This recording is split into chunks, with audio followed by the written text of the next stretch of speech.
கிராம சபை கூட நடக்குதா? கிராம சபை கூட நீங்க ஆர்ப்பாட்டம் போடுறீங்க.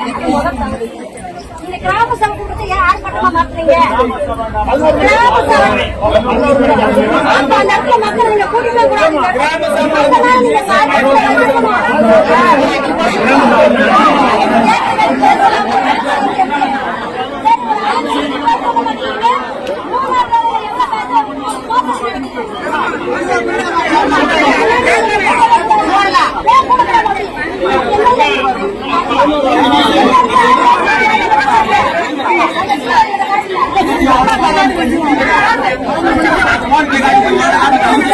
இங்க பாருங்க 100 நாள் வேலை செஞ்சா இங்க உள்ள மக்கள் மட்டும் தான் பேசணும். ஓட்டுநர் உள்ளவங்க இங்க மட்டும் தான் பேசணும்.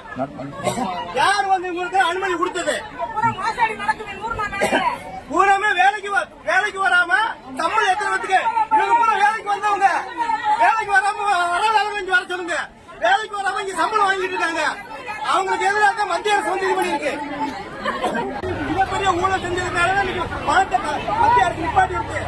விருதுநகர் மாவட்டம் வந்து 32 கோடி ரூபாய் வந்து 100 நாள் வேலை திட்டத்தில் ஊழல் பண்ணிருக்காங்க. விருதுநகர் மாவட்டத்தில் 100 நாள் வேலை திட்டத்தில் 35 கோடி ரூபாய் வந்து ஊழல் செஞ்சிருக்காங்க. கேட்கறீங்களா? ஆன்லைன் நினைக்கிறாங்களா?